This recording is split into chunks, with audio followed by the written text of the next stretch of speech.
The contract said complete autonomy. It didn't mention the silence. A silence so thick, it felt like pressure against my eardrums. I gripped my coffee mug, the ceramic warm against my shaking hand. Static crackled from the speaker, a constant, irritating companion. It wasn't the static of a bad connection, it was expectant, like something was listening back. I needed this job, desperately, but already, I was questioning my choices. The helicopter descended, a gray metal insect against a churning, slate-colored ocean. No words from the pilot, just a curt nod towards the island. It wasn't an island that invited you in. It brooded. The waves crashed against the jagged rocks, a relentless, unforgiving rhythm. I tried the calms, nothing. Just the wind and the growing sense that I was being delivered to somewhere I shouldn't be. Somewhere forgotten. The facility itself was brutalist architecture at its worst. Concrete and steel, all sharp angles and shadowed recesses. A single man in a black coat met me at the landing pad. He didn't offer his name, just handed me the equipment, a tablet, a security pass, and a key card, and a single sheet of instructions. Minimal interaction. Cold. Impersonal. He didn't even look me in the eye. It felt less like a job handover and more like a consignment. 78 camera feeds. That's what I was paid to monitor. Mostly static or empty rooms. Long, sterile corridors. The occasional glimpse of a lab, filled with equipment I didn't recognize. Boredom settled in quickly, a heavy weight in my chest. Then came the loneliness. It wasn't just being alone, it was the absence of anyone else. The feeling of being the last person on Earth. I started talking to myself, just to hear a human voice. After a week, I tried to inquire about the missing staff. The contract mentioned a team of researchers, but I hadn't seen a soul. I typed my question into the system, expecting a simple explanation. The response was chillingly concise. You are not authorized for that data. No explanation. No apology. Just a flat denial. It felt like a deliberate wall, built to keep me from asking questions. And it made me want to ask even more. Days bled into weeks. A monotonous routine of staring at screens, drinking lukewarm coffee, and fighting off the creeping paranoia. I started seeing things in the static, faces in the shadows. I'd jump at every creak and groan of the building. The silence wasn't just oppressive anymore, it was malicious. It felt like the island itself was watching me, waiting for me to break. I was starting to understand why the staff was missing. Camera 12 went offline. Initially, I dismissed it as a technical glitch. Happens all the time, right? A faulty connection, a blown fuse. I ran a diagnostic, rebooted the system. Nothing. It remained a black square on the monitor, a void in the sea of surveillance. It was just one camera, out of 78. But it felt significant. Like a warning. I decided to investigate the breaker box. It was located in a cramped, dusty utility room. The schematics on the tablet were surprisingly detailed, but something was wrong. Terribly wrong. There was no sublevel 3. The facility was supposed to have 4 levels, but the plans only showed 1, 2, and a basement. It was as if an entire floor had been deliberately erased from existence.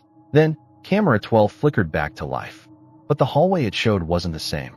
It was darker, stained with something that looked suspiciously like blood. And at the end of the hallway, a figure. Tall, gaunt, and impossibly still. It wasn't moving, but I could feel its eyes on me.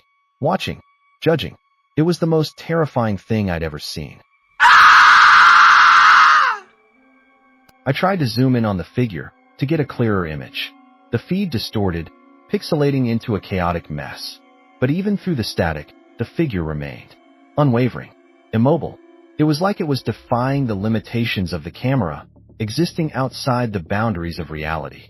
And it was still watching me. Its gaze felt like a physical weight, pressing down on my chest. Panic seized me. I grabbed the phone, dialed emergency services. The line rang and rang and rang. No answer. Just the hollow, echoing silence. I tried again and again. Nothing. It was as if the island was cut off from the rest of the world. I was completely alone, utterly isolated, and something was hunting me. Suddenly, all 78 cameras cut to static. The console rebooted, the screen flashing with error messages. Chaos erupted. Alarms blared. The lights flickered. It was a complete system failure. A coordinated attack. I felt a cold dread creep into my bones. This wasn't a glitch. This was deliberate. When the system finally came back online, camera 12 was gone, completely removed from the system, as if it had never existed. No record of it in the logs, no trace of its signal. It was like someone had reached into the code and erased it from reality. The implications were terrifying. What else had been erased?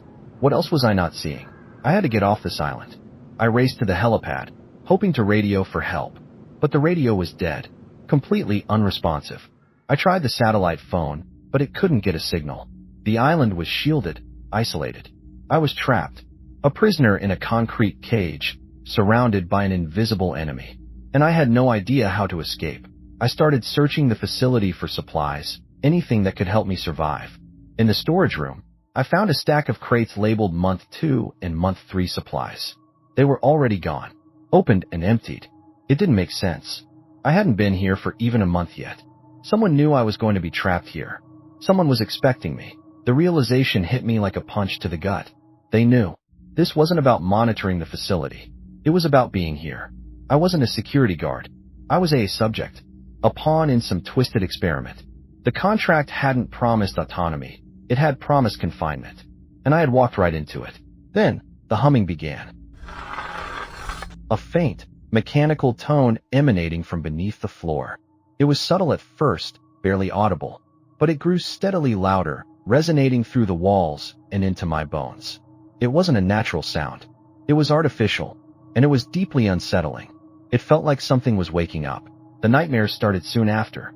Vivid, terrifying visions of the hallway from camera 12. The figure at the end, always watching, always waiting. It would stand there, motionless, its face obscured by shadows. And then, it would slowly start to move towards me. I'd wake up screaming, drenched in sweat, my heart pounding in my chest.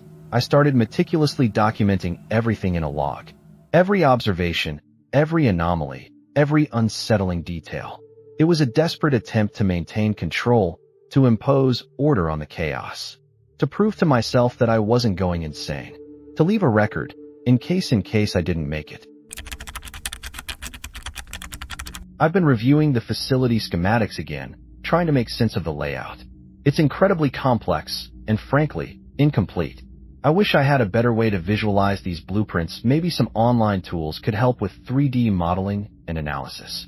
It's a long shot, but I'm running out of options. I discovered a hidden maintenance tunnel behind a loose panel in the wall. It was concealed so well, I almost missed it. Curiosity and a desperate need to escape drove me to investigate. It was a risk, but I couldn't just sit here and wait to be whatever was going to happen. I had to do something. Anything. The tunnel was claustrophobic, dark, and damp. The air was thick with the smell of mildew and decay. Strange symbols were etched into the walls, symbols I didn't recognize. They looked ancient, almost ritualistic. It felt like I was descending into the bowels of the earth, into a place where humanity had never been meant to tread. The tunnel led to a previously unknown sublevel, Sublevel 3. The one that wasn't on the schematics. The one that had been deliberately hidden. My heart pounded in my chest as I stepped into the darkness. This was it.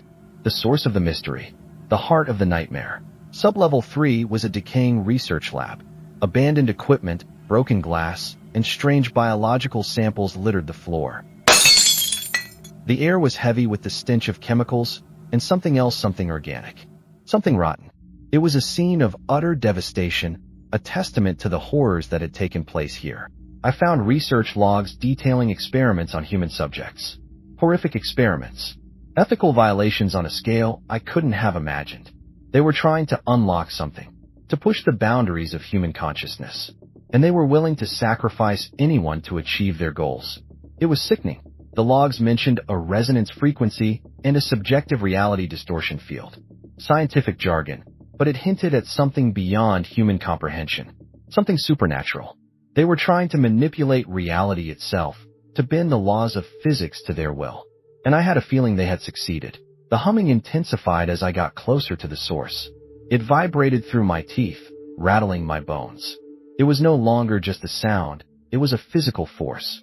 It felt like the island itself was resonating with the machine, amplifying its power. I had to find the source. I had to stop it. The source of the humming, a massive, pulsating machine in the center of the sublevel. It was a monstrous creation of metal and wires, glowing with an eerie, otherworldly light. It dominated the room, casting long, distorted shadows. It was terrifying, awe-inspiring, and utterly alien. The machine was connected to a network of tubes and wires that led to containment cells. Small, sterile rooms, lined with reinforced steel. They were empty now, but I could feel the echoes of suffering within their walls. The machine wasn't just a machine. It was a prison, a torture device. Inside the cells, empty, but faint echoes of screams could be heard. Whispers of pain and despair. They weren't real sounds, not exactly.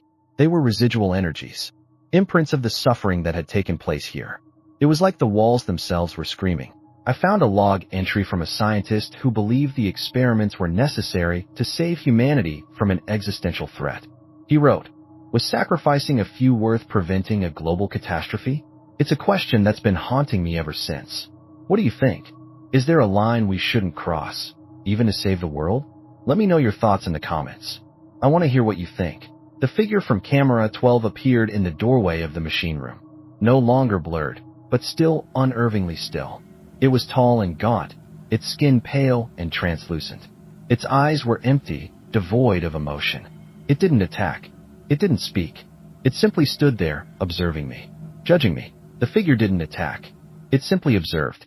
Its eyes were fixed on me, but they didn't seem to see me. They were looking through me, into something else. It was like I was invisible, insignificant. Its passive aggression was more terrifying than any violence. It was a chilling display of power.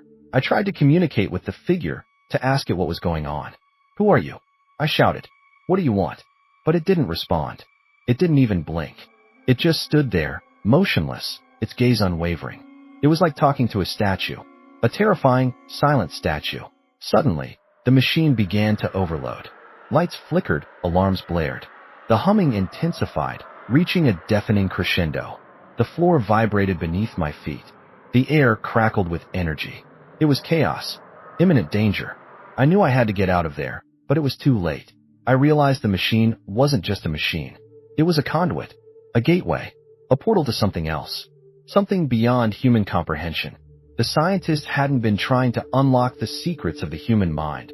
They had been trying to open a door, and they had succeeded. The figure began to change. Its form flickered and distorted, as if it were being pulled apart and reassembled. Its skin rippled, its bones contorted. It was a grotesque transformation, a violation of the natural order.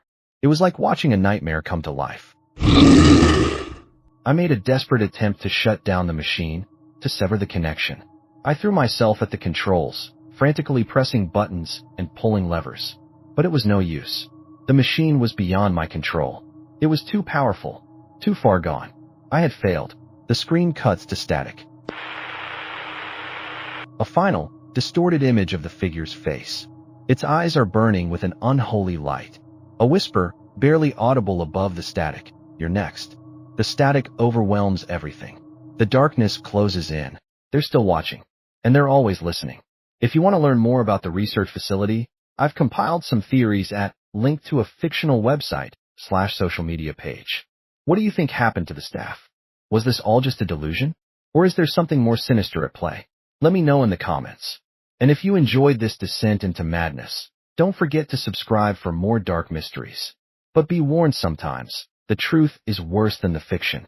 And if you think this is scary, just wait until you realize they might be watching you right now. Don't forget to like and share this video, and tell me, do you really think this is just a story?